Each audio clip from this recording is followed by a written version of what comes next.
হাঁটতে হাঁটতে ঢুকেছিলেন বসিরহাট আদালতে, আর সিবিআই এর হাতে দেওয়ার নির্দেশ দিয়েছিল হাইকোর্টের ডিভিশন বেঞ্চ। আজকেও নির্দেশ দিয়েছে এবং তারপরেও দুদিন ধরে টানাপোড়েন ছিল সিআইডি সিবিআই এর মধ্যে। আজ কিছুক্ষণ আগে সিবিআই হাতে পেয়েছে শেখ শাহজাহানকে। ইতিমধ্যেই জোকা ইএসআই শাহজাহানের স্বাস্থ্য পরীক্ষা। কথা বলবো প্রতিনিধি অমিতের সঙ্গে। অমিত, এইটা জানতে চাইবো প্রথমেই জানতে চাইবো, এখন শেখ শাহজাহানের স্বাস্থ্য পরীক্ষা কি চলছে?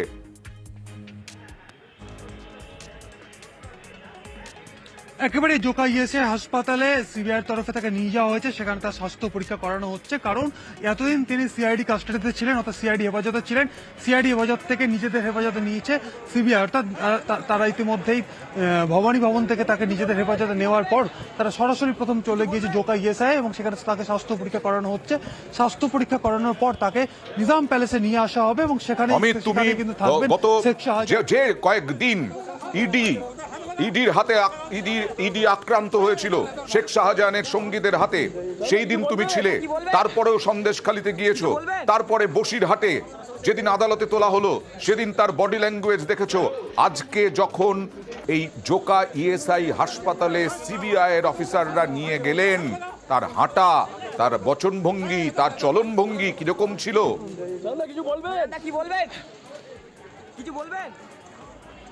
একেবারে যদি গত বৃহস্পতিবার যেদিন রাজ্য পুলিশের তরফে শাহজাহানকে গ্রেপ্তার করার পরে বসিরহাট কোর্টে যখন পেশ করা হচ্ছে, কোর্ট লকআপ থেকে কোর্টরুম অর্থাৎ এজলাসে যাওয়ার পথের যে ছবি প্রত্যেকে দেখেছে, সেই ছবিতে শেখ শাহজাহানের যে বডি ল্যাঙ্গুয়েজ দেখা যাচ্ছিল, তিনি নিজের স্বাচ্ছন্দ্যে কোর্ট লকআপ থেকে বেরিয়ে কোর্টরুমে ঢুকছেন, আবার কোর্টরুম থেকে বেরিয়ে কোর্ট লকআপে যাচ্ছেন, যে তার নিজের স্বাচ্ছন্দ্য, হাত তুলে মিডিয়া সংবাদ মাধ্যম থেকে হাত তুলে, যখন তিনি সংবাদ মাধ্যম তাকে প্রশ্ন করেছিল, হাত তুলে তিনি যে কায়দাতে না করেছিলেন, না জানিয়েছিলেন। আজকে যখন ভবানী ভবন থেকে বার করে সিবিআই আধিকারিকরা তাকে নিয়ে সিবিআই গাড়িতে তুলছে, অনেকটাই ছবির কিন্তু পরিবর্তন। আজকে কার্যত গুম মেরে গেছে, একটা থমথমে ভাব তার মধ্যে রয়েছে। কোথাও গিয়ে তার মুখে চিন্তার ভাঁজ, তার কপালে চিন্তার ভাঁজ কিন্তু দেখা যাচ্ছে। অর্থাৎ দুদিনের ছবি কোথায় নিয়ে যাওয়া হবে, দিল্লিতে নিয়ে যাওয়া হবে কিনা, ইডি তো আবার নেবে। ইডির বিভিন্ন রকমের দুর্নীতির অভিযোগ আছে ইডি রেকর্ডে। এবার জানতে চাইবো একদম সংক্ষেপে অমিত, যে এই যে আজকে টানাপোড়েনটা কি হলো, কখন শেষ হলো, কিভাবে সিবিআই এর হাতে এলেন শেখ শাহজাহান, খুব সংক্ষেপে। দেখো, আজকেও কোর্টের তরফে স্পষ্ট করে দেওয়া হয় বিকেল 4:15-র মধ্যে সিবিআই কে তুলে দিতে হবে শেখ শাহজাহানকে। সেই মোতাবেক 3:45 সিবিআই আধিকারিকরা পৌঁছে গিয়েছিলেন ভবানী ভবনে এবং সেখানে তাকে অপেক্ষা করতে হয়। কারণ যেহেতু তিনি সিআইডি কাস্টাডিতে ছিল, সেক্ষেত্রে সিআইডির তরফে তার মেডিকেল করানো হয়। বিকেল 5:30টার সময় এসএসকে হাসপাতালে নিয়ে গিয়ে এবং 6:15 নাগাদ শেখ শাহজাহানকে নিয়ে সিআইডি কর্তারা ফিরে আসেন ভবানী ভবনে। এরপরই 6:40 পুরোপুরি সিবিআই এর হাতে তুলে দেওয়া হয় এবং সেখান থেকে সিবিআই আধিকারিকরা তাকে নিয়ে বেরিয়ে যান জোকা ইএসআই এর উদ্দেশ্যে। এই যে ঘটনা পরম্পরা, অর্থাৎ গতকাল নির্দেশ দেওয়া, গতকাল গিয়ে সিবিআই আধিকারিকরা ফিরে এলেন খালি হাতে। আজকে রাজ্য সরকারের তরফে সুপ্রিম কোর্টে যাওয়া হয়েছিল, সুপ্রিম কোর্টে বেঞ্চ তাকে বলে দেওয়া হয়েছিল যে সিজিআই কে আবেদন করতে। এরই মাঝে আজকে বিচারপতি টন্ডনের ঘরে সেই মামলা যায়, ইডির তরফে মামলা করা হয়। সেই জায়গা থেকে কিন্তু আবারও আজকে নির্দেশ এবং তারপরে সন্ধ্যাবেলা একদম 6:40 সিবিআই এর হাতে তুলে দেওয়া হলো। এবার জোকা ইএসআই থেকে তাকে নিজাম প্যালেসে নিয়ে যাওয়া হবে। সেই সময়ও আমরা দেখাবো কতটা নিরাপত্তার মধ্যে দিয়ে এবং শেখ শাহজাহানের যে বডি ল্যাঙ্গুয়েজ তা কিরকম থাকে। আর আজকে প্রধানমন্ত্রী নরেন্দ্র মোদী তিনি বারাসাতে এসেছিলেন, আর আগেই বিজেপির নেতারা ঘোষণা করেছিলেন যে সন্দেশখালীর মহিলাদেরকে নিয়ে আসা হবে, তাদেরকে আলাদা গুরুত্ব দেওয়া হবে, প্রধানমন্ত্রীর সঙ্গে দেখা করানো হবে। প্রধানমন্ত্রী নরেন্দ্র মোদী এসেছিলেন নারী শক্তি বন্ধন এই কর্মসূচিতে বিজেপির, কিন্তু সেখানে সন্দেশখালীর মহিলারা এলেন, নৌকোয় করে এলেন, প্রায় 300 মহিলাকে নিয়ে আসা হলো, কিন্তু অনেকেই হতাশ, তাদের সঙ্গে প্রধানমন্ত্রীর দেখা হলো না। কথা বলবো প্রতিনিধি জিয়াউলের সঙ্গে। জিয়াউল, হতাশ কেন? সবাই কি প্রধানমন্ত্রীর সঙ্গে দেখা করতে পারবেন? এটা কি সম্ভব? নাকি বিজেপি নেতারা, এখানকার নেতারা বলেছিলেন যে হ্যাঁ, আপনাদেরকে আলাদা করে গুরুত্ব দেওয়া হবে, আলাদা স্টেজ করা হবে, আলাদাভাবে মোদির সঙ্গে কথা বলে দেওয়া হবে প্রত্যেককে?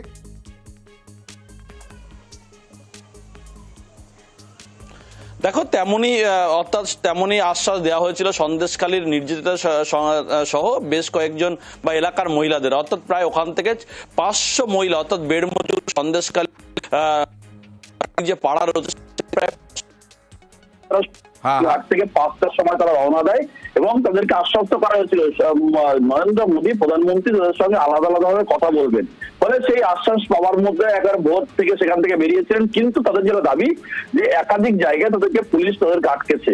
কিন্তু যখন তারা এই একেবারে নরেন্দ্র মোদী সভাস্থল কাছারি ময়দানে এলেন, তখন একেবারে শেষ মুহূর্তে বক্তব্য রাখছেন নরেন্দ্র মোদী। ফলে সেখান থেকে 5 জনকে প্রথমে কথা বলার জন্য নিয়ে নরেন্দ্র মোদী, ফলে সেখান থেকে 5 জনকে প্রথমে কথা বলার জন্য নিয়ে যাওয়া হয়, বিজেপি নেতারা তাদেরকে নিয়ে যান। কিন্তু এই যে বাকি অর্থাৎ বাকি এলাকার মানুষ যারা অত্যাচারিত বা বিভিন্ন রকম ভাবে যে বলা হয়েছে তাদেরকে সবাইকেই মোদীর সঙ্গে কথা বলানো হবে, ফলে তারা ক্ষোভ দেখান, বিক্ষোভ দেখান। তাদের একটাই দাবি তাদেরকে ডেকে নিয়ে আসা। কথাবার্তা দেখাবো ওই মহিলাদের। তবে সুকান্ত মজুমদার কিন্তু বলছেন যে কোনো স্টেজ করার কোনো কথা ছিল না।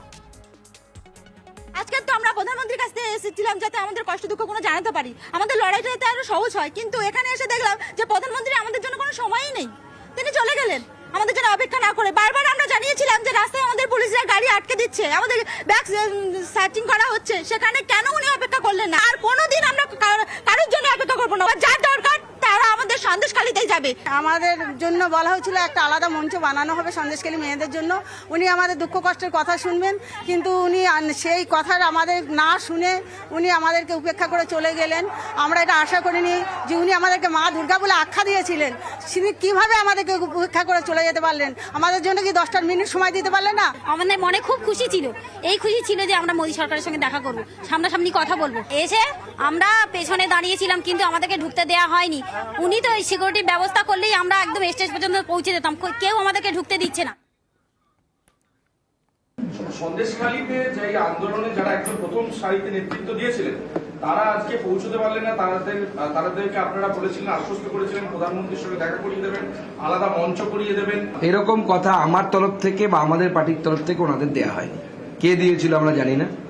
আমাদের কোনো পদাধিকারী পার্টির তরফ থেকে এই ধরনের কোনো কথা দেয়নি। এমনকি সকালে সম্ভবত আজকে অথবা গতকাল আমাকে জিজ্ঞেস করে সাংবাদিকরা, আমি পরিষ্কার বলেছিলাম যে সন্দেশখালীর মহিলাদেরকে নিয়ে আসার আলাদা কোনো প্ল্যানিং নেই। আর এদিকে গতকাল দেখিয়েছিলাম তেভাগা আন্দোলনের যে জায়গা বেড় মজুর, সেই বেড় মজুরে বহু বছর পর লাল পতাকা উড়েছিল। আজকে সন্দেশখালীতে প্রাক্তন বিধায়ক সিপিআইএম এর যাকে ধরেছিল পুলিশ, সেই নিরাপদ সর্দারের নেতৃত্বে মিছিল হলো। কথা বলবো প্রতিনিধি অনুপমের সঙ্গে।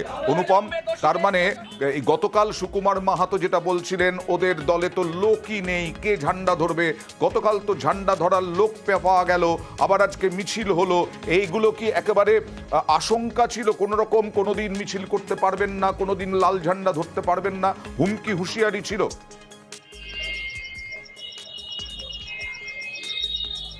হ্যাঁ দেখো আনন্দ, একদমই সঠিক কথা।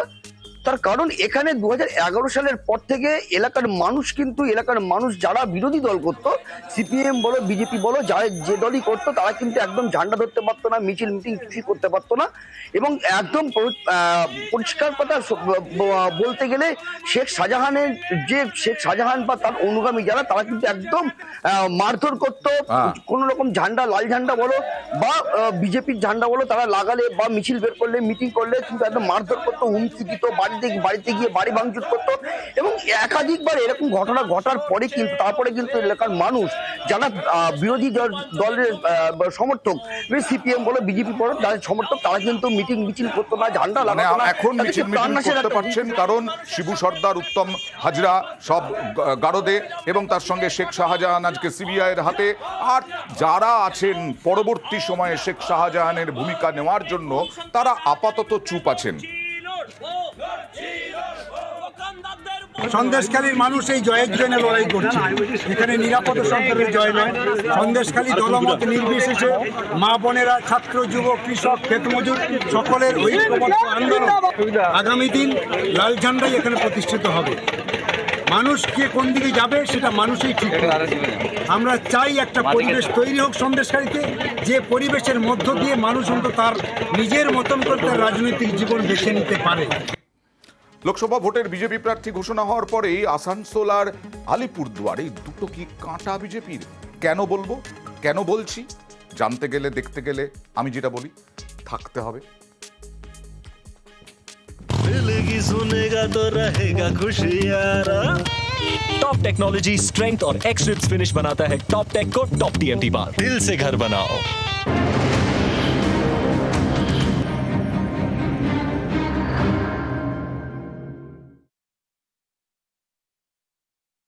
न्यूज फ्लैश निवेदन করছে सफेद डिटर्जेंट पाउडर। मेरा सफेद तुरंत खुले, भरपूर झाग दे, मेरी चॉइस मेरा सफेद। ভারতের শান, সারা দুনিয়ায় এর মান। স্ট্রং মানে মাইথন স্টিল। আরে বাবা তাড়াতাড়ি করো, দেরি হয়ে যাচ্ছে। ওখানে সবাই আমাদের জন্য। কি হলো? আচ্ছা, তোমার তো আনন্দ হওয়া উচিত। বাড়িতে বৌমা এলে তোমারই তো মর্যাদা বাড়বে। এ তো আনন্দের কান্না। বৌমা যে এতদিনে তার নিজের বাড়িতে আসছে, আমার স্বপ্ন সত্যি সার্থক হলো। শুধু আমাদের নয়, আমাদেরই মতো 4 কোটি পরিবারের স্বপ্নও সার্থক হয়েছে। আর গ্যারান্টি রয়েছে, এখন আমাদের দেশে প্রত্যেকের মাথার ওপরেই ছাদ থাকবে। কিসের গ্যারান্টি দিচ্ছ বাবা? মোদির গ্যারান্টি। সমস্যা থেকে মুক্তি, মোদির এই গ্যারান্টি। ও মোদির এই গ্যারান্টি। বেনিমাধব শীলের ফুল পঞ্জিকা। নকল থেকে সাবধান। বেনিমাধব নামের পরে শিল পদবী, ছবি ও হলোগ্রাম দেখে তবেই কিনুন। বাংলার ঐতিহ্য বেনিমাধব শীলের ফুল পঞ্জিকা।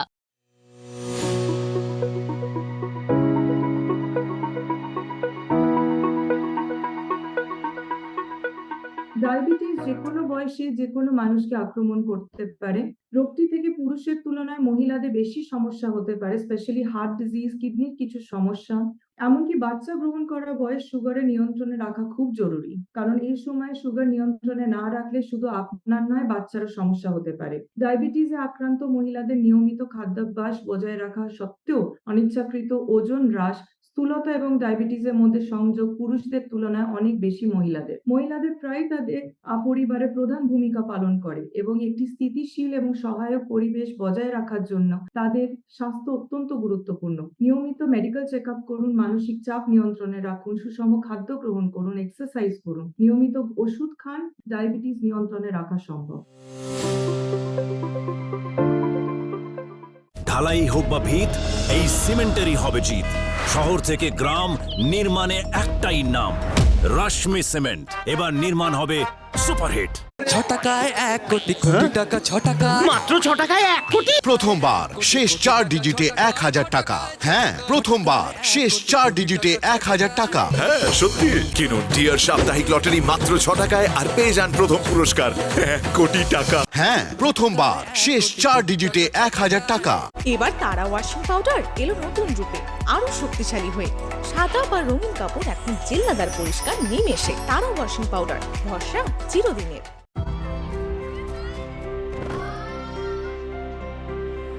মা আমাদের পৃথিবীর সব কুনজর থেকে রক্ষা করে।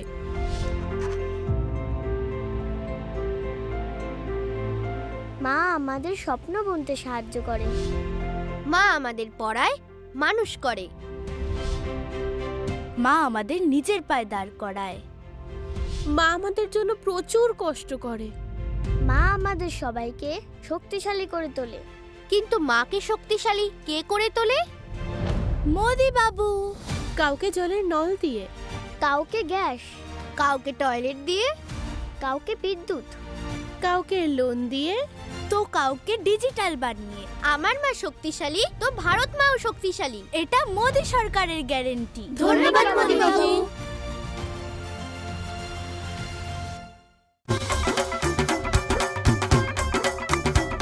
मुझसे नहीं हो गया। उनको देख रहे हो? क्या संगीत तक ये स्टेप सीख पाएंगे?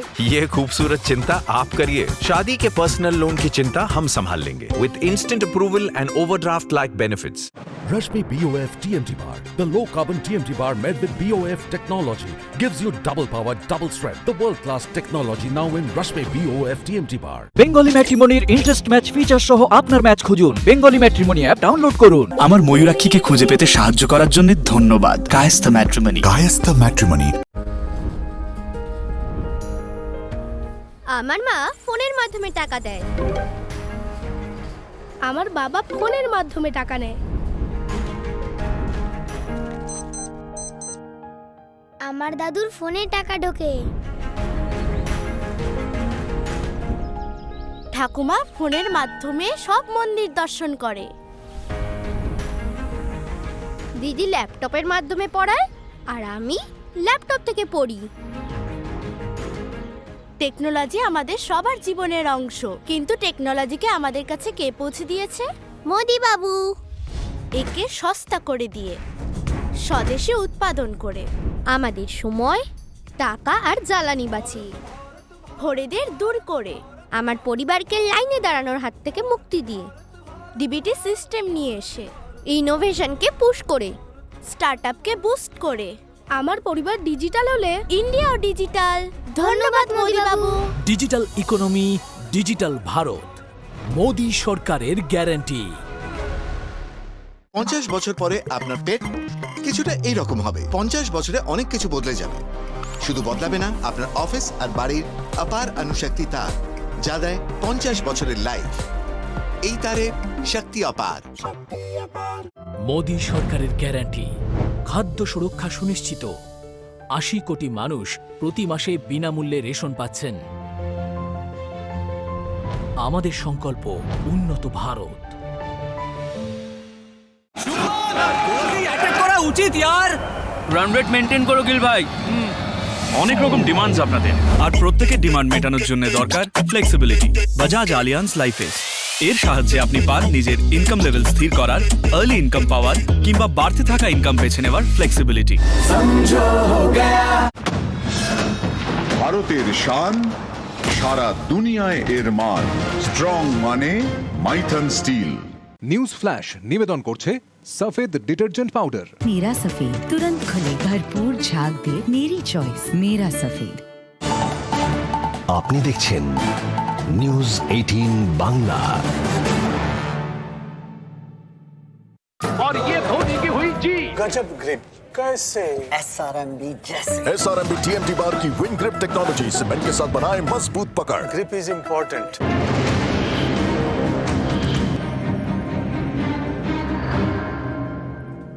আর যেটা বলছিলাম ব্রেকে যাওয়ার আগে, আসানসোল আলিপুরদুয়ার প্রথমেই কাঁটা হয়ে দাঁড়ালো না তো বিজেপির। আসানসোলে তো আপনারা জানেন, মনে করিয়ে দিই, পবন সিং ঝাড়খণ্ডের, তিনি প্রার্থী হবেন না বলে দিয়েছেন। তাকে নিয়ে বহু বিতর্ক আছে। আর আলিপুরদুয়ারে জন বার্লা, কেন্দ্রীয় প্রতিমন্ত্রী, তিনি টিকিটই পেলেন না। আর তিনি তো ক্ষেপে লাল। কে টিকিট পেলেন?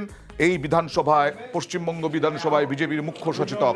আজকে মাদারিহাটে তাদের দেখা হলো। মনোজ টিগ্গাকে একেবারে আঙুল উঁচিয়ে কি বলছেন দেখুন। ছল করে মনোজ টিগ্গা নাকি প্রার্থীপদ নিয়ে নিয়েছেন জন বার্লার কাছ থেকে। দেখুন।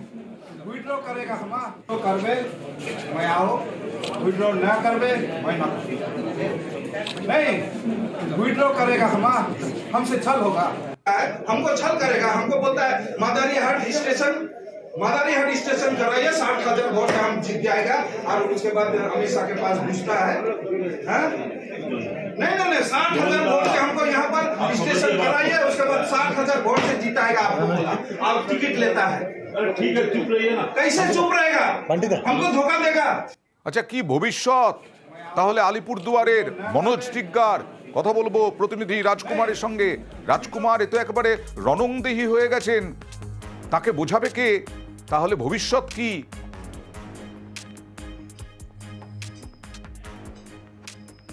একেবারে অয়ন্তা, ভবিষ্যৎ তো একেবারে গাঢ় অন্ধকার বলে মনে হচ্ছে। তার কারণ হচ্ছে এই যে টিকিট নিয়ে, সাধারণত একটি লোকসভা কেন্দ্রের টিকিট নিয়ে কার্যত তো কামড়াকামড়ি অবস্থা একেবারে মনোজ টিগ্গা আর হচ্ছে কেন্দ্রীয় প্রতিমন্ত্রী জন বার্লার মধ্যে। এই কামড়াকামড়ি কিন্তু ভালো চোখে দেখছেন না এই এলাকার মানুষেরা।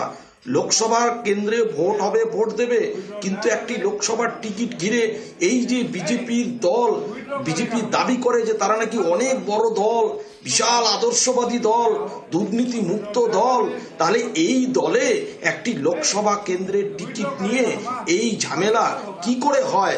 এটা কিন্তু মানুষরা প্রশ্ন তুলছে। অবশ্যই প্রশ্ন তুলতে বাধ্য, কারণ এই জন বার্লা আবার মনোজ টিগ্গার দিকে অভিযোগের আঙুল তুলছেন দুর্নীতিরও, এবং প্রার্থীপদ প্রত্যাহার না করলে একেবারে কাঁচুমাচু হয়ে বসে আছেন মনোজ টিগ্গা। প্রার্থীপদ না প্রত্যাহার করলে জন বার্লা প্রচারে নামবেনই না, কোনো সাহায্যই করবেন না।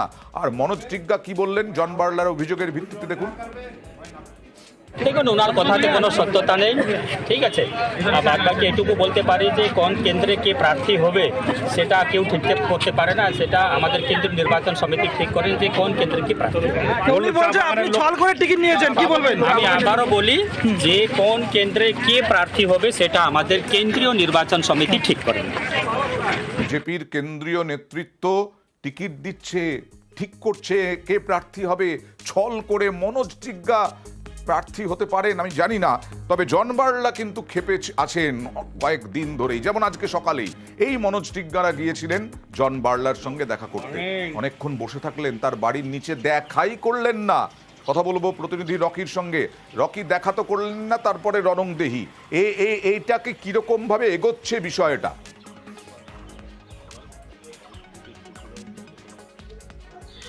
অয়ন, তোমাকে বলে রাখতে চাইবো, প্রার্থী তালিকায় নাম না থাকায় জন বার্লা কিন্তু বেজায় চটেছে এবং ষড়যন্ত্রের অভিযোগ করে মনোজ টিগ্গা এবং অন্যান্য এমএলএদের বিরুদ্ধে। এরপরে কিন্তু তার রাগ ভাঙাতে সকালবেলা পৌঁছে যান আলিপুর দুয়ারের যিনি প্রার্থী মনোজ টিগ্গা। এমনকি রাজ্য নেতৃত্ব সেখানে গিয়ে বেশ কিছুক্ষণ কিন্তু তার বাড়িতে বসে থাকেন, কিন্তু প্রথম থেকেই জানতেন যে মনোজ টিগ্গা তার সঙ্গে দেখা করতে আসবেন বলে তিনি বাড়ি থেকে অন্যত্র চলে যান, তাদের সঙ্গে দেখা করবেন না। এরপর কিন্তু বেশ কিছুক্ষণ সেখানে বসে থাকার পর মনোজ টিগ্গা সেখান থেকে চলে যান। সেখান থেকে চলে যাওয়ার পর জন বার্লা ফিরে আসেন এবং সাংবাদিকদের মুখোমুখি হয়ে বলেন যে ছলনা করে তার থেকে সেই প্রার্থী পদ ছিনিয়ে নিয়েছে মনোজ টিগ্গা, তার সাথে কোনো রকম ভাবে কথা বলবেন না তিনি, এমনকি তিনি কোনো রকম ভাবে সাহায্যও করবেন না তার প্রচারের ক্ষেত্রে, এমন দাবি করেছেন জন বার্লা। আর এই ঘটনার পর কিন্তু চা বলায় রীতিমতো শোরগোল পড়ে গিয়েছে বিজেপির অন্দরমহলে, যে কোন দল তা প্রকাশ্যে আসায়। আর লোকসভা বলছো জন বার্লা কি বললেন, এই যে ট্রেড ইউনিয়ন ভাঙার জন্য এরা দুজন দায়ী, এবং যেটা বললাম আগে যে প্রত্যাহার না করলে পরে তিনি কোনো সাহায্যই করবেন না, কি হুমকি দিলেন, হুঁশিয়ারি দিলেন দেখুন। আমাকে ট্রেড ইউনিয়নকে ভাঙার জন্য সবচেয়ে বড় কলপ্রিট দীপক বর্মন, মনোজ টিগ্গা। আমার ট্রেড ইউনিয়নকে কেন ভাঙবে? আরে ওর তো 15টা টিপার চলে, ক্রেসারে চলে, ডাম্পার, মনোজ টিগ্গার চলে ডোলোমাইট, পেট্রোল পাম্প আছে, আমরা পিছনে কেন লাগবে? এইটা খবর দিয়েছে স্টেটকে। জিততে গেলে উইথড্র করতে হবে, না হলে আমরা প্রচারে নামব। দীপক বর্মনকে কালপ্রিট বলছেন আর মনোজ টিগ্গার নামে অভিযোগ করছেন। এর আগেই দেখালাম মনোজ টিগ্গা বলছেন সব অভিযোগ অসত্য, আর দেখা না করার পরে মনোজ টিগ্গা কি বলছেন দেখুন, আর দীপক বর্মন কি বলছেন দেখুন। আমাকে প্রার্থী হিসাবে ঘোষণা করেছে, তো তাই আবার বড় দাদা হিসাবে, এমপি হিসাবে, মন্ত্রী হিসাবে ওনার আশীর্বাদ দরকার আছে। তো উনি বিশেষ কাজে ব্যস্ত আছেন এবং যেহেতু আমরা ডিমান্ড করেছিলাম যে মাদারিহাটে কাঞ্চনকন্যা স্টপেজ দিতে হবে, তো সেখানকার স্টপেজ আজকে ডেট দিয়েছে ডিআরএম সাহেব, তো উনি সেখানে ব্যস্ত আছে, সেই জন্য এখানে আবার আমি এসে দেখা করবো। আমাদের মাননীয় মন্ত্রী মহোদয় তাকে অন্য কাজে ব্যবহার করতে চাইছে দল, সেটাই হয়তো তার জন্য ভালো কিছু অপেক্ষা করে আছে। আর প্রার্থী ঘোষণা হয়েছে, আজকে মনোজদা এসেছিলেন, আমিও এসেছি, উনি বিশেষ কাজে ব্যস্ত থাকার জন্য দেখা হয়নি, মাদারিহাটে হয়তো দেখা হয়ে যাবে। কেন এসেছিলেন আজকে আপনারা? এটা সৌজন্য সাক্ষাৎ, এটা তো করতেই হবে, হ্যাঁ, এর মধ্যে আলাদা কিছু নেই। আর মাদারিহাটে দেখা হলো, তারপরে কি হলো তো দেখালাম তর্জন গর্জন। রায়গঞ্জে মনে করিয়ে দিই আপনাদেরকে, ভূমিপুত্র প্রার্থী করার দাবিতে দণ্ডি কেটেছিলেন বিজেপির এক অংশের নেতা কর্মীরা। এবার কালিয়াগঞ্জে দণ্ডি যাত্রা, রীতিমতো ঢাক ঢোল পিটিয়ে নাগরিক বৃন্দের নামে, যদিও খুব কম সংখ্যক মানুষ। কথা বলবো প্রতিনিধি মুক্তার সঙ্গে। মুক্তা, কতজন? এরা তো বিজেপিরই পাঠানো মনে হচ্ছে, বিজেপির পতাকা নেই যদিও হাতে, কিন্তু তাদের দাবি কি? কেন কতদিন ধরে তাদের এরকম ভূমিপুত্র নেই, হন না প্রার্থী?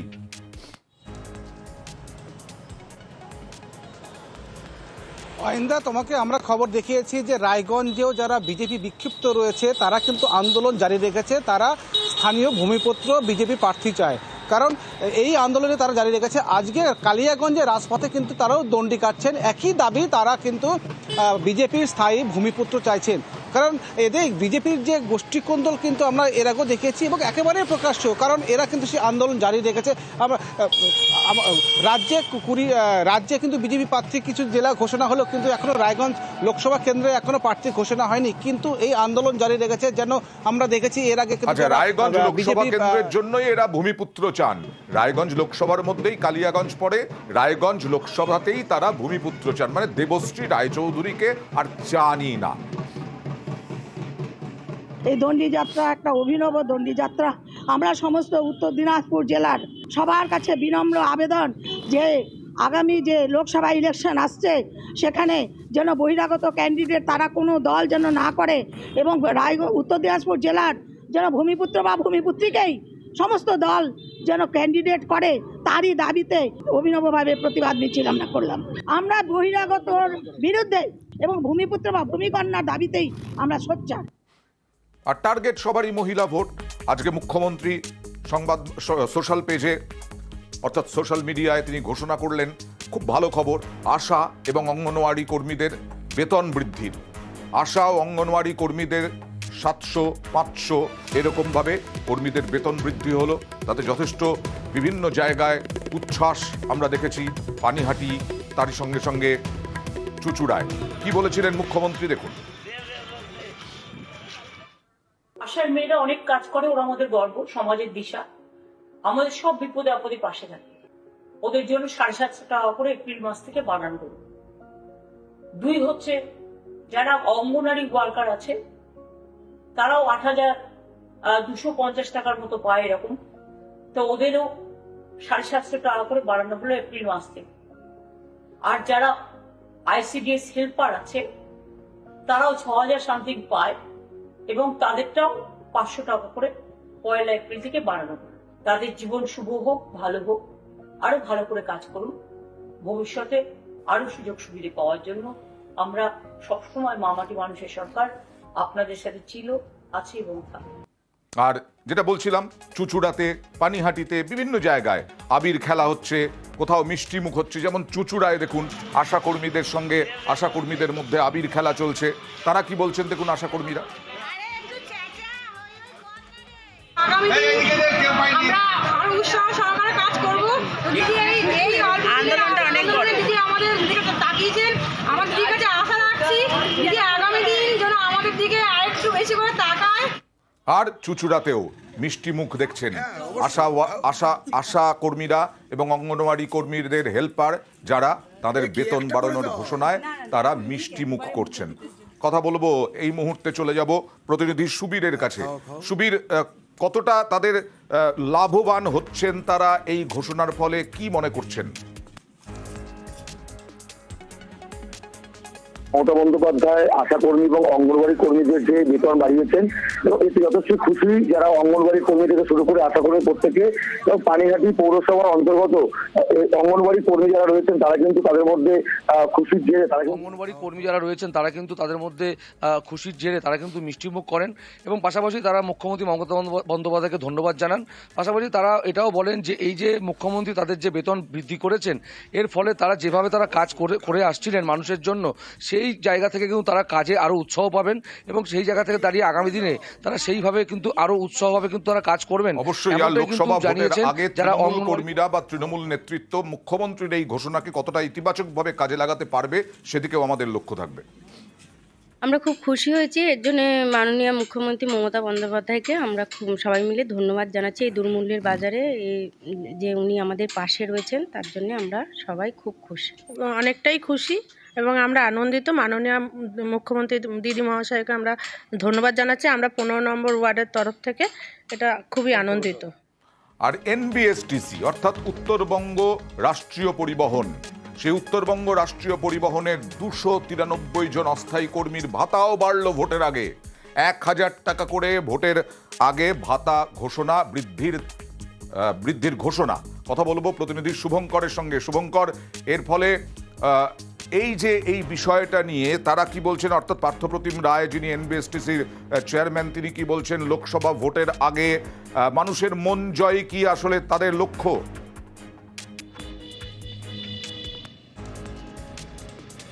হ্যাঁ অয়নদা, দেখো এনবিএসটিসির বিভিন্ন ডিপোতে যে সিকিউরিটি গার্ড এবং লেবাররা যারা শ্রমিক রয়েছে আর কি, ঠিকা শ্রমিক, তারা দীর্ঘদিন ধরেই তারা 7,000 টাকা ভাতা পায়, মাসিক ভাতা। সেই ভাতা দীর্ঘদিন ধরেই বাড়ানোর দাবি জানিয়ে আসছিল এবং লোকসভা ভোটের আগে এনবিএসটিসি বোর্ড মিটিং করে সিদ্ধান্ত নিয়েছে এবং এই যে 293 জন যে শ্রমিক রয়েছে তাদের 1,000 টাকা করে ভাতা বাড়ানো হচ্ছে।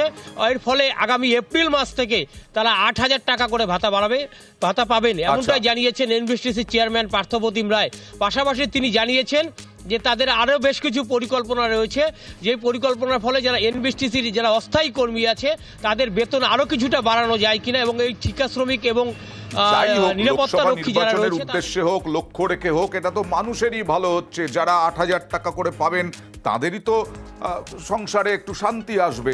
পার্থপ্রতিম রায় কি বলছেন দেখুন। লেবার সিকিউরিটি আমরাই পে করি, তারা খুব ন্যূনতম সম্মানিত পেত। আমরা বোর্ডে বারংবার সিদ্ধান্ত নিয়ে কিছু কিছু করে বাড়িয়েছি।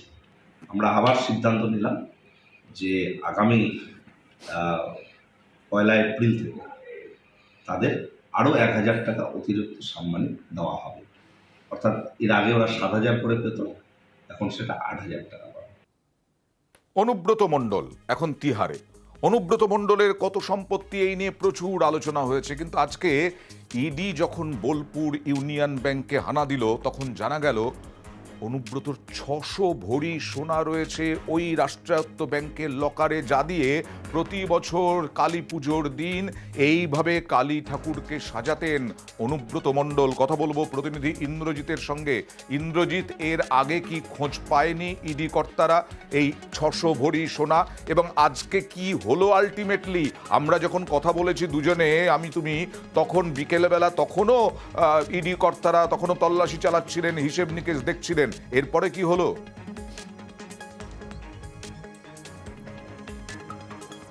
দেখো আয়ন্দা, যেটা হলো বিকাল 5টা নাগাদ কিন্তু ইডির যে 4 আধিকারিক তারা কিন্তু ব্যাংকের ভেতর থেকে বেরিয়ে গেলেন এবং তাদের হাতে আমরা যেটা দেখতে পেলাম 2টি বড় বড় ব্যাগ, এবং 2টি বড় বড় ব্যাগে করে আমরা সূত্র মারফত যেটা জানতে পারছি প্রচুর নথি তারা নিয়ে গেছেন। মূলত যে নথিগুলো যেগুলো হচ্ছে যে ওই গয়নাগুলি বানাতে নাকি অনুব্রত মণ্ডল স্বীকারোক্তি দিয়েছিল যে ওই অ্যাকাউন্ট থেকেই বেশ কিছু টাকা ব্যবহার করা হয়েছিল। ওই টাকা কিভাবে জমা পড়লো, কোথা থেকে জমা পড়লো, পাশাপাশি ওই টাকায় যে গয়নার দোকানগুলিতে গেছিল বা যে গয়না দোকানে বানানো হয়েছিল গয়নাগুলি, সেই গয়নার দোকানে কিভাবে গেছিল, ক্যাশে গেছিল না চেক মারফত দেওয়া হয়েছিল, সেই সমস্ত বিষয়গুলি ব্যাংক ম্যানেজারের কাছে জানা হয়।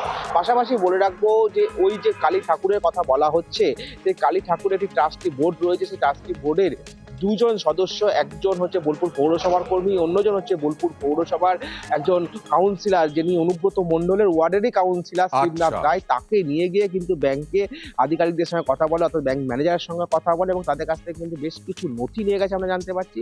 এবং আমরা সূত্র মারফত এটাও জানতে পারছি পরবর্তী সময় হয়তো যে 600 ভরি সোনার গয়না, সেই গয়না কিন্তু বাজেয়াপ্ত করা হতেও পারে। পরবর্তী সময়ে 600 ভরি সোনা তা বাজেয়াপ্ত করা হতে পারে। এবার চলে যাব কোচবিহারের খবরে। কোচবিহারের সিতাইতে তৃণমূল বিজেপি সংঘর্ষ, মানে দিনহাটা ভেটাগুড়ি সহ বিভিন্ন জায়গা উত্তপ্ত হয়ে গেল এখনই, আর তাতে 5 জন আহত। দেখছেন সেই ছবি, লাঠালাঠি একেবারে। কেন হলো কথা বলবো প্রতিনিধি শুভঙ্করের সঙ্গে, বিস্তারিত জানতে চাইবো কেন এরকম পরিস্থিতি হলো, এখনো কি উত্তেজনা রয়েছে।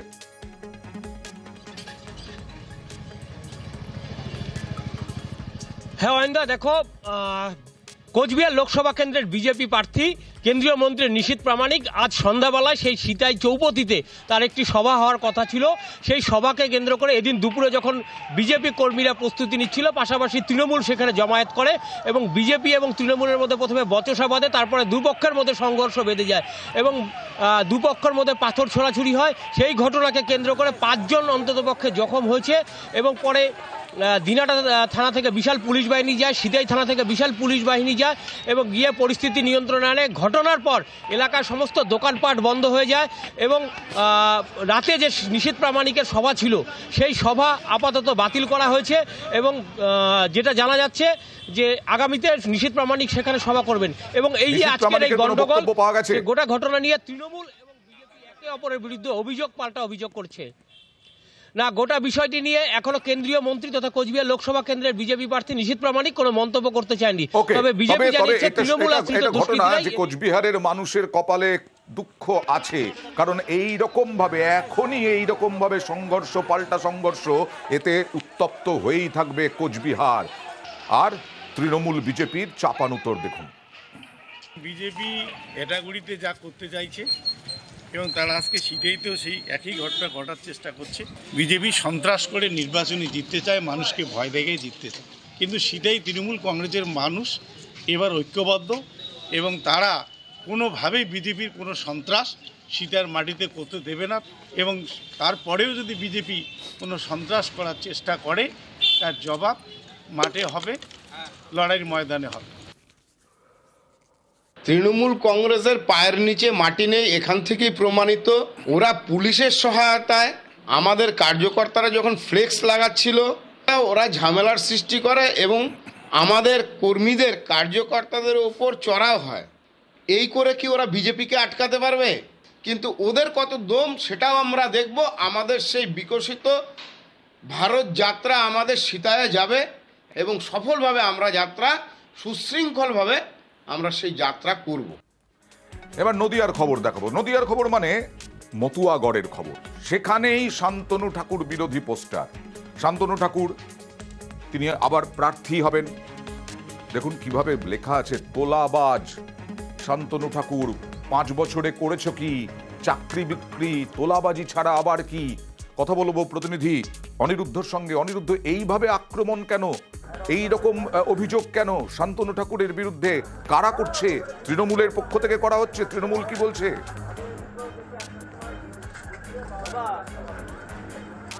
দেখো অন্ধ, তোমাকে জানিয়ে রাখি শুধু কল্যাণী নয়, বনগাঁ লোকসভা কেন্দ্রের বনগাঁ স্টেশন সংলগ্ন এলাকাতেও ঠিক এরকমই পোস্টার দেখা গেছে আজ সকাল থেকে। আর সকালেই লক্ষ্য করা যায় যে শান্তনু ঠাকুরের বিরোধী গোষ্ঠী বলা যেতে পারে, অর্থাৎ বিজেপির পক্ষ থেকে দাবি করা হয়েছে তৃণমূল কংগ্রেস এরকম ঘটনা ঘটিয়েছে, কারণ শান্তনু ঠাকুর প্রার্থী হওয়ার ঘোষণা করার পর থেকেই কাঁপছে তৃণমূল কংগ্রেস। সেই কারণে ভয় পেয়ে তৃণমূল কংগ্রেস এই কারণে এই ঘটনা ঘটিয়েছে বলে দাবি করেছে বিজেপির পক্ষ থেকে। উল্টে তৃণমূল কংগ্রেসের থেকে দাবি করা হয়েছে যে বিজেপির মধ্যে দুটি গোষ্ঠী আছে। আগেও দেখা গেছে যে বনগাঁ লোকসভা কেন্দ্রে এক গোষ্ঠী কোনো অনুষ্ঠান নিলে পাল্টা অনুষ্ঠান করেন অন্য গোষ্ঠী। সেই কারণেই বিজেপির পক্ষ থেকে হয়তো বা এই ধরনের ঘটনা ঘটানো হয়েছে। তবে যারাই ঘটিয়ে থাকুক বেশ ছাপিয়েছেন সুন্দর করে, ছবি টবি দিয়ে একেবারে ফ্লেক্সের মতো করে। যাই হোক, তৃণমূল বিজেপি চাপানুতর তো থাকবেই এখানে। দেখুন, তৃণমূল এই ধরনের সংস্কৃতিতে বিশ্বাসী নয়। তৃণমূল রাজনৈতিকভাবে রাজনৈতিক মাঠে লড়াই করতে বিশ্বাসী। আর এটা যেটা হয়েছে এটা বিজেপির অন্তর্কলহ, ওদের গোষ্ঠীদ্বন্দ্বের ফল। ওদের এক গোষ্ঠী অপর গোষ্ঠীর নামে এই কুৎসা অপপ্রচার করছে এবং বনগাঁ শহর বা বনগাঁ ওদের সাংগঠনিক জেলায় দীর্ঘদিন ধরে দেখা যাচ্ছে যে ওদের দুটো গোষ্ঠী বিরাজমান। একটা গোষ্ঠী কোনো কর্মসূচি নিলে সঙ্গে সঙ্গে তার পাল্টা কর্মসূচি অন্য গোষ্ঠী নিচ্ছে। শান্তনু ঠাকুরের নাম ঘোষণা হওয়ার পরে তৃণমূল থরথর করে কাঁপছে।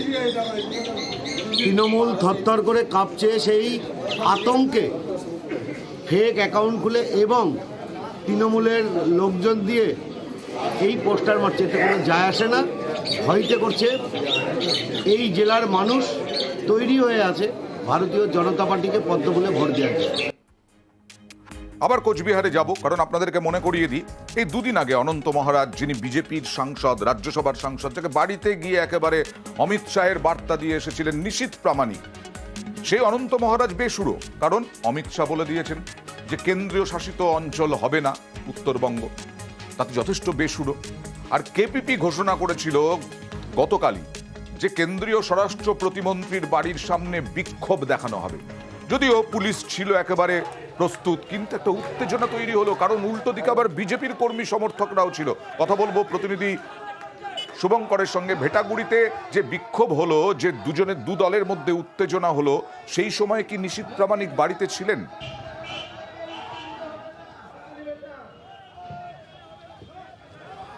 হ্যাঁ দেখো ওয়েন্দা, গতকালই কামতাপুর প্রোগ্রেসিভ পার্টি ঘোষণা করেছিল যে হ্যাঁ শুভঙ্কর, আজকে দুপুর 12টা থেকে কেন্দ্রীয় প্রতিমন্ত্রী নিশীথ প্রামাণিকের বাড়ির সামনে বিক্ষোভ দেখাবে। কিন্তু যে সময় তারা বিক্ষোভ দেখাতে যায় তার আগেই নিশীথ প্রামাণিক তার নির্বাচনী কাজে বেরিয়ে যায়। কিন্তু দুপুর 1টা নাগাদ যখন তাদের বিক্ষোভ শুরু হয়, পাল্টা বিক্ষোভ করে বিজেপি। এই একদিকে কেপিপির বিক্ষোভ, অপরদিকে বিজেপির নেতাকর্মীদের বিক্ষোভ। এই বিক্ষোভ পাল্টা বিক্ষোভ স্লোগানে উত্তেজনা ছড়িয়ে পড়ে ভেটাগুড়িতে। যদিও বিশাল পুলিশ বাহিনী থাকা এদিন বড় কোনো গণ্ডগোল হয়নি, তবে ভেটাগুড়ির বাসিন্দাদের একটাই বক্তব্য যে কোনো ঘটনা ঘটলেই ভেটাগুড়িতে যেভাবে অশান্তি রাজ আসছে তাতে এখানকার ব্যবসায়ী থেকে সাধারণ মানুষ যথেষ্টই আতঙ্কিত রয়েছে। আবার বলছি এরকমই চলবে তো, ভেটাগুড়ি হোক, দিনহাটা হোক, শীতলকুচি হোক, সিতাই হোক, এই রকম ভাবেই উত্তেজনা বহাল থাকবে লোকসভা ভোট পর্যন্ত, স্পষ্ট ইঙ্গিত মিলছে। আর বাসন্তীর শিমুলতলায় জমি ঘিরে সংঘর্ষ, আহত 4। আবার সংঘর্ষ, তৃণমূলের বিরুদ্ধে অভিযোগ জমি দখলের, আবার তৃণমূলের অভিযোগ জমি দখলের, সরকারি জমি দখলের। কথা বলবো প্রতিনিধি অনুপের সঙ্গে। অনুপ, কি হয়েছে ঘটনাটা, কখন হলো?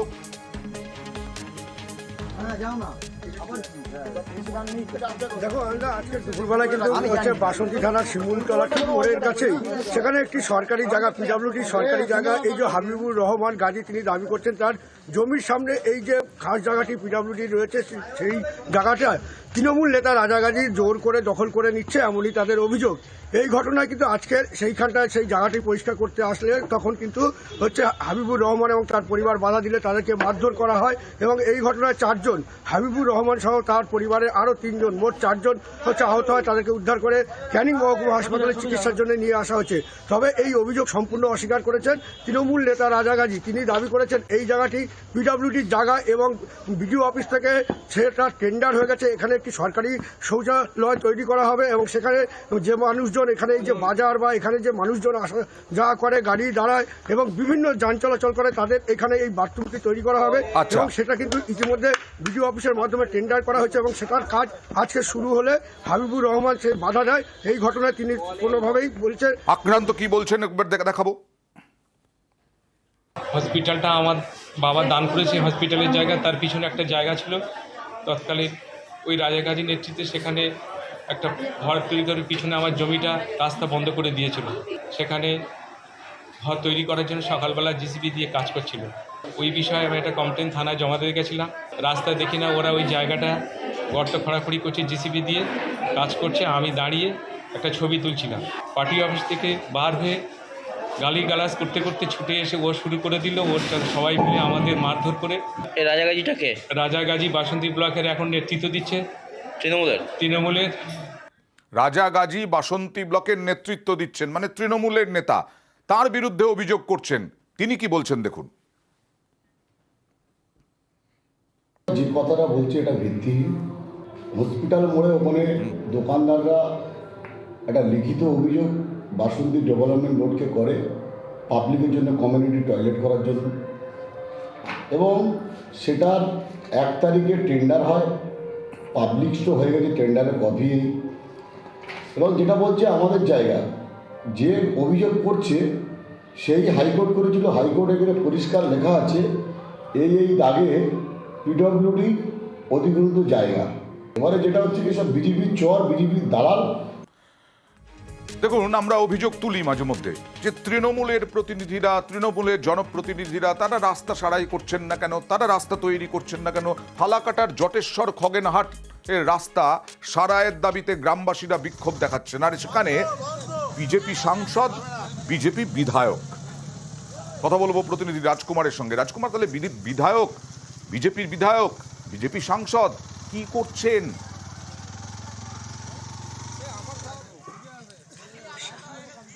একদমই অনন্দা, এই প্রশ্ন কিন্তু উঠছে, বিজেপির সাংসদ বিধায়করা কি করছে, এটাই কিন্তু এখন প্রশ্ন। যদিও এখন তো বিজেপির বিধায়ক সাংসদরা ব্যস্ত, লোকসভার টিকিট কে পাবে, মনোজ পাবে না জন বার্লা পাবে, কে জিতবে, কে মন্ত্রী হবে, এই সমস্ত নিয়ে তারা তাদের মাথায় চিন্তা ভাবনা করছে। ফলে সাধারণ মানুষের যে এই যে দীর্ঘদিনের বেহাল রাস্তা, সেগুলো নিয়ে কি আর তাদের ভাববার সময় হয়েছে বা হবে কখনো? মানুষরা কিন্তু ঘরে বসে নেই। এই রাস্তা সারাইয়ের দাবিতে তারা আজকে সকালবেলায় কিন্তু টানা 2 ঘন্টা রাস্তা অবরোধ করেছে। সেখানে কিন্তু বিজেপির বিধায়ক সাংসদ কাউকে দেখাও যায়নি।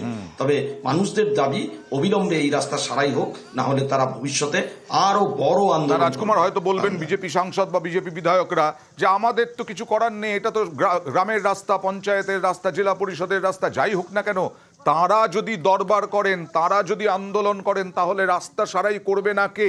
এই উত্তরটাও তো পাওয়া যাবে না তাদের কাছ থেকে। রাজকুমার, একদমই অয়নদা, একদমই। এটা তো বরাবরই বলে আসছে বিজেপি, কিন্তু ওই যে ফালাকাটার বিধায়ক যিনি এদিক ওদিক নানান সময় নানান কর্মসূচিতে ঘুরে বেড়ান, তিনি কি কখনো এই রাস্তা নিয়ে সরব হয়েছেন? এই যে সাংসদ জন বার্লা, তিনি এখন একেবারে মনোজ টিগ্গাকে আক্রমণ করতে যাচ্ছেন, একেবারে ঘুষি মারতে যাচ্ছেন মনে হচ্ছে, তাকে টিকিট দেওয়া হয়নি বলে। তিনি এই রাস্তা, এই যে বেহাল রাস্তা নিয়ে কোনোদিন কি এত রাগান্বিত হয়েছিলেন? উত্তরবঙ্গের সাধারণ মানুষ যখন সমস্যায় পড়েছেন তখন আমরা প্রশ্ন তুলেছি যে বিজেপি বিধায়ক, বিজেপি সাংসদ সবই আছেন, কিন্তু তারা কি করছেন? জনপ্রতিনিধি কি শুধু কেন্দ্রের হয় নাকি? আসলে তো সাধারণ মানুষের হয়। আর দক্ষিণ 24 পরগনায় রাস্তা সারাইয়ের দাবিতে গ্রামবাসীদের বিক্ষোভ। দক্ষিণ 24 পরগনাতেও রাস্তা সারাই, এই রাস্তা সারাই তো একটু করে দেওয়া যায়, সেখানে তো আর বড় সড়ো বাজেটের বিষয় নেই। বারুইপুরে বটতলা এলাকার ঘটনা, কথা বলবো প্রতিনিধি অর্পণের সঙ্গে। অর্পণ, কাদের রাস্তা, পঞ্চায়েতের না জেলা পরিষদের? তাদেরকে বলা হচ্ছে যে তাদেরকে বারবার জানিয়েও কোনো সুরাহা মেলেনি।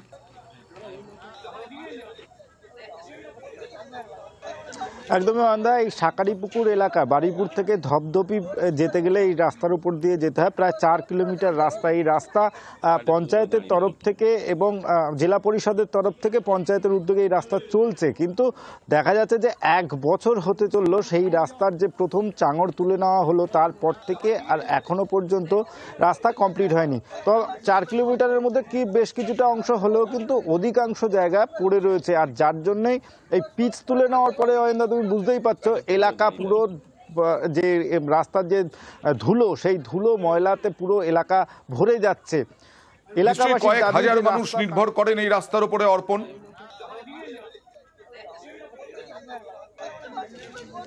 প্রায় এখানে 2টো গ্রাম পঞ্চায়েতের লোকজন যাতায়াত করেন এবং প্রতিদিন বলতে গেলে এখানে অটো স্ট্যান্ড রয়েছে। সেই অটো স্ট্যান্ডে প্রতিদিন প্রায় 2টো গ্রামের, বুঝতেই পারছো, কয়েক হাজার মানুষ প্রতিদিন যাতায়াত করেন এই রাস্তা দিয়ে। এই হাজার খানেক লোকের জন্য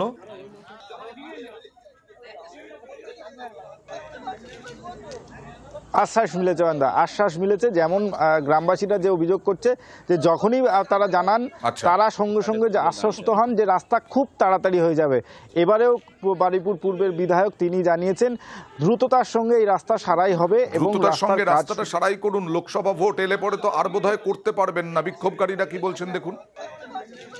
বছরের উপরে হয়ে গেছি, আমরা চলতে পারছি না, কিছু করতে পারছি না, বাচ্চাদের শ্বাসকষ্ট এসে যাচ্ছে, বাড়ির মা বোনেরা ঠিক মতো নিঃশ্বাস প্রশ্বাস ফেলতে পারছে না, রোগে রোগে ভর্তি হয়ে যাচ্ছে। এর জন্য প্রশাসন কি নিচ্ছে? মুর্শিদাবাদে ভয়ঙ্কর ঘটনা, শিক্ষকের মাকে খুন আরেক শিক্ষকের, অস্ত্রের আঘাতে আরো 3 আহত। মুর্শিদাবাদের রানীনগরের এই ঘটনা, এত বড় ঘটনা। কথা বলবো প্রতিনিধি রাকিবুলের সঙ্গে। রাকিবুল, কি কারণে খুন, কেন এইভাবে এই রকম ভাবে আক্রমণ?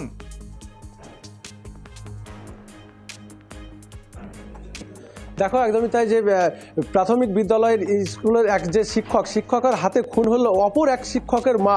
এই ঘটনায় রীতিমতো চাঞ্চল্য ছড়িয়েছে মুর্শিদাবাদের রানীনগর থানার মালিবাড়ি এলাকায়।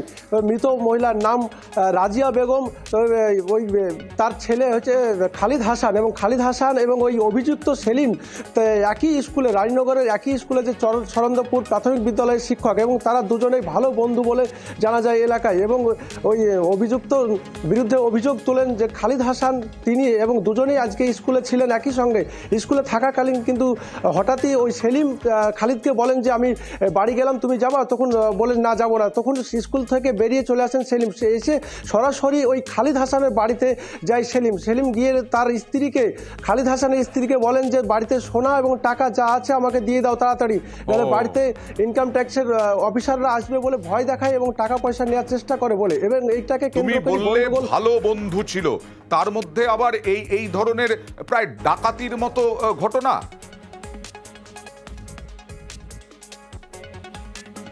দেখো এমনটাই অভিযোগ করছেন খালিদ হাসান, এবং তারপরই যখন এই টাকা পয়সা দেওয়াকে কেন্দ্র করে গন্ডগোলের জেরেই কিন্তু ওই সেলিম অভিযুক্ত শিক্ষক একদম ধারালো অস্ত্র দিয়ে একের পর এক 4 জনকে একদম রক্তাক্ত অবস্থায় মানে কুপিয়ে চলে যায়, এবং এই রক্তাক্ত অবস্থায় চিৎকার। ওই শিক্ষকের কাছে কোনো টাকা পয়সা পেতেন? খালিদ হাসানের কাছ থেকে কি ওই অভিযুক্ত শিক্ষক খালিদ হাসানের কাছ থেকে ওই অভিযুক্ত শিক্ষক কি টাকা পয়সা পেতেন?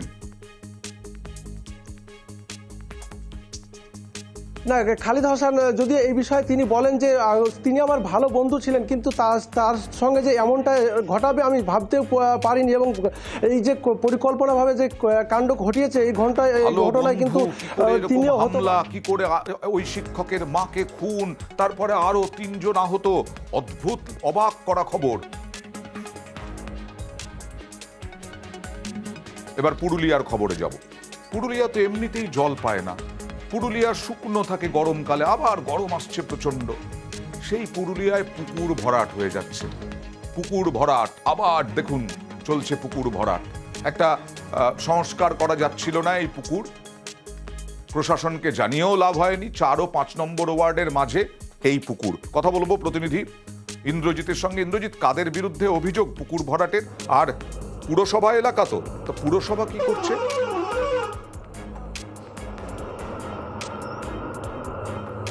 দেখো, পুকুর ভরাটের প্রশ্ন যখনই আসে তখন পৌরসভার কাউন্সিলর বা চেয়ারম্যানের একটা উদাসীনতা লক্ষ্য করা যায়। আমরা বিভিন্ন ওয়ার্ডের ক্ষেত্রে এটা দেখে এসেছি, এবং এই 4 নম্বর এবং 5 নম্বর ওয়ার্ডে পুরুলিয়া পৌরসভার যে পুকুরটি হ্যাটেল বাঁধ বলে পরিচিত, এবং সেটা দীর্ঘদিন ধরে সংস্কার করা হয় না, এবং তার ফলেই একেবারেই সেখানে ময়লা ফেলা হচ্ছে, আবর্জনা ফেলা হচ্ছে, আর সেই কারণেই পুকুরটি আস্তে আস্তে হারিয়ে যাচ্ছে। এবং স্থানীয় বাসিন্দারা চাইছে এটি দ্রুত সংস্কার হোক, এবং পুরুলিয়া শহরে এই যে আবর্জনা ফেলা হচ্ছে, সমস্ত কিছু ফেলা হচ্ছে, এটা কি একটা আইওয়াশ? মানে এইভাবে পুকুর ভরাটটা হয়ে যাচ্ছে?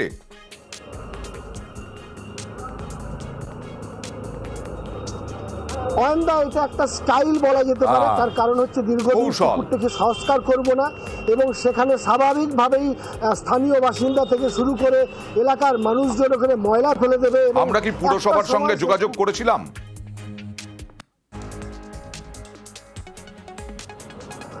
একেবারেই তাই, তিনিও সেই কথা মেনে নিয়েছেন। স্থানীয় কাউন্সিলর বিভাস রঞ্জন দাস তিনি বলেছেন যে ওখানে স্থানীয় কাউন্সিলর যদি মেনে নেন, তাহলে স্থানীয় কাউন্সিলর কেন ব্যবস্থা নিচ্ছেন না?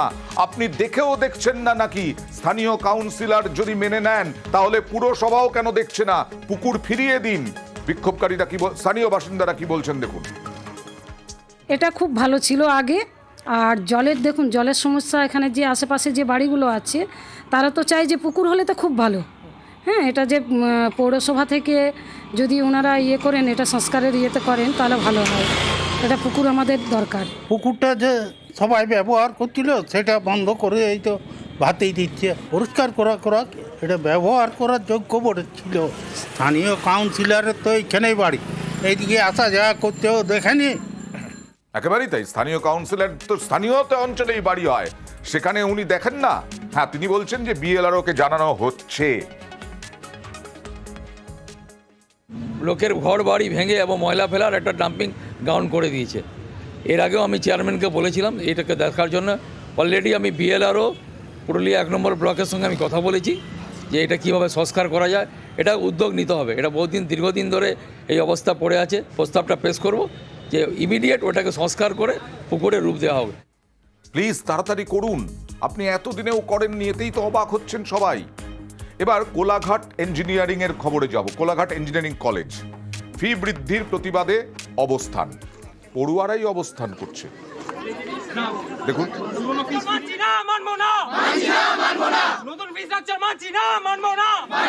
সেমেস্টার পরীক্ষার জন্য ফি বৃদ্ধি। কথা বলবো প্রতিনিধি সুজিতের সঙ্গে।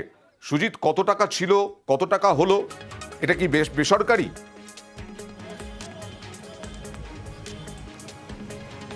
এটা বেসরকারি হলেও এটা নিয়ন্ত্রণ রয়েছে সরকারিভাবে, এবং যে ঘটনা ঘটেছে সেটাকে বলাই যায় কাণ্ড যত কোলাঘাটে। আসলে কোলাঘাটের এই যে ইঞ্জিনিয়ারিং কলেজে কিছুদিন আগে দেখিয়েছি শিক্ষকরা বিক্ষোভ দেখাচ্ছেন, তার ফলে পঠন পাঠন লাটে উঠে যাচ্ছিল। আজকে দেখা যাচ্ছে কি না, পড়ুয়ারা তারা বলছেন পরীক্ষার মুখে ফি বৃদ্ধি করা হয়েছে। কত টাকা বৃদ্ধি না, তাদেরকে যেটা জানানো হয়েছে সেখানে কিন্তু অতিরিক্ত প্রায় 200-300 এই রেঞ্জে বাড়ানো হয়েছে, সেটাতেই তাদের আপত্তি। এবং তারা জানাচ্ছেন যে পরীক্ষার মুখে এভাবে বাড়ানো হলো এবং তা নিয়ে কর্তৃপক্ষকে বললেও কিছু বলছেন না। এই অভিযোগে তারা কিন্তু রীতিমতো অবস্থান। ঠিক আছে, আমি দেখি কি বলছেন বিক্ষোভকারীরা, পড়ুয়ারা তারা কি বলছেন একবার দেখে নি, তারপরে তোমার কাছে আসবো। আমাদের কলেজের ফি স্ট্রাকচার একটা দেখানো হয়েছিল ভর্তির সময় অবশ্যই, এবং সেটা অনুযায়ী আমরা প্রিপারেশন নিয়ে 3 বছর এখানে ভর্তি হয়েছি। বাড়ির লোকেরও খুবই প্রবলেম হচ্ছে ফিস বাড়ানোর জন্য, এবং আমাদেরও মেন্টাল প্রেশার পড়ছে খুবই। সামনেই আমাদের সেমিস্টার 2-3 মাসের মধ্যেই, তার জন্য আমরা প্রিপারেশনও নিতে পারছি না, আমাদেরকে এই সমস্ত করতে হচ্ছে। স্যারেদের যখন আমরা বললাম যে এত ফি স্ট্রাকচার কেন, স্যারেরা বলছে এটা গভর্নমেন্ট বাড়িয়েছে, কলেজের এখানে কোনো দায়িত্ব নেই। এরকম অনেকজন আছে যারা লোন নিয়ে কলেজ পড়ছে, তাদের ক্ষেত্রে এটা এখন দেওয়া সম্ভব না। এখন দেওয়া সম্ভব বলতে একটা লোনের যে একটা টাইমিং থাকে সেটাকে তো পরে আবার সেটাকে ইনক্রিজ করা যায় না, তো সেটার ক্ষেত্রে এখন প্রত্যেকটা স্টুডেন্টের প্রবলেমটা হচ্ছে। সামনে সেমিস্টারে একটা অ্যাডমিশন ফিস বা এনরোলমেন্ট যেটা করতে হয় সেটা আমরা এখন দিতে পারছি না। এবার সেটার জন্য স্যারেরাও যেটা জোর করছে যে 9 তারিখের মধ্যেই দিতে হবে। সুজিত, সরকারি কেন, সরকারি নিয়ন্ত্রণ তুমি বলছো, বেসরকারি এরকম ইনস্টিটিউটেও একটা 3 বছরের জন্য ফি স্ট্রাকচার দেখিয়ে দেওয়া হয়, তার মধ্যে বাড়ানো হয় না। এখানে কেন বাড়ানো হচ্ছে, কলেজ কর্তৃপক্ষ কি বলছেন? কলেজ কর্তৃপক্ষ যে জবাবটা দিচ্ছেন সেটা বলছেন যে ওপরতলা থেকে সিদ্ধান্ত নেওয়া হচ্ছে। আর ওপরতলা কারা? এখানে কিন্তু এই রিলেটেড এর সঙ্গে একেবারে এই যুক্ত রয়েছে, তার মধ্যেই থাকা এই একটা ইঞ্জিনিয়ারিং কলেজে যেখানে কিনা পঠন পাঠনটা ভালো হবে সেই লক্ষ্যেই গড়া হয়েছিল। কিন্তু সেখানেই দেখা যাচ্ছে একটু আগে যেটা তোমাকে বলছিলাম আগেই, যে বারবার করে কখনো শিক্ষকরা, অধ্যাপকরা, কখনো দেখা যাচ্ছে যে নানা ইস্যুতে বিক্ষোভ বছর ভরই লেগে যাচ্ছে এবং পঠন পাঠন প্রায় শিখে ওঠার জোগাড়, এবং সে কারণে যে উচ্চবাচ্য থাকছে না কর্তৃপক্ষের, তুমি বলছো কি বলছে, তাদের তরফে কিন্তু দায় সারা উত্তর দেওয়া হচ্ছে। এই যে দায় সারা উত্তর দেওয়া হচ্ছে সেটা নিয়েই কিন্তু ক্ষোভ বাড়ছে পড়ুয়াদের, অভিভাবকদের। তারা কিন্তু চাইছেন হেস্তনেস্ত, তারা চাইছেন একটা জবাব ঠিকঠাক করে দিক কর্তৃপক্ষ, কিংবা এ ধরনের যেন অচলাবস্থা না তৈরি হয় যার ফলে পড়াশোনা কিন্তু অবশ্যই টেনশনে পড়বে পড়ুয়ারা, তাদের অভিভাবকরা, তাদের গার্জিয়ানরা, কারণ এই 9 তারিখের মধ্যেই ফি দিয়ে দিতে হবে। যদি না দিতে পারেন তাহলে কি পরীক্ষায় বসতে দেবেন না? এরকম কেন? এরকম কোথাও লেখা আছে? আর ওপরওয়ালা বলতে কি বোঝায় সেটাই বুঝতে পারলাম না। কলেজের ডিরেক্টর সাহেব কি বলছেন দেখুন। 16 অক্টোবর 2023 একটা government department of higher education থেকে আমরা একটা মেল পাই, ফি স্ট্রাকচারটা বাড়তে পারবে, আমরা ছেলেদের সেটা বলেছি। এরপরে আমরা 29 জানুয়ারি আমাদের বিওজি মিটিং হয়েছে এবং বিওজি মিটিংয়ে রেজলিউশন হয়েছে যে ফিজটা, new fee structure next semester থেকে কালেক্ট করতে হবে। সেই অনুযায়ী আমরা ফি স্ট্রাকচারটা স্টুডেন্টদের সার্কুলেট করেছি। আর এইভাবেই প্রতিদিন রাত 8টা থেকে 9টা আমার সঙ্গে চোখ রাখুন দুয়ারে রিপোর্টারে। প্রত্যেকটা জেলা থেকে আপনার সমস্যা, বেআইনি অবৈধ কাজ এবং পলিটিক্যাল খবর। আর যত লোকসভা ভোট আসবে ততই রাজনৈতিক উত্তাপ বাড়বে। সব খবরের জন্য দুয়ারে রিপোর্টারে চোখ রাখুন। আর এরপরে আরও গুরুত্বপূর্ণ খবর নিয়ে আসছে নিউজরুম লাইভ নিয়ে প্রিয়াঙ্কা। ধন্যবাদ অয়ন।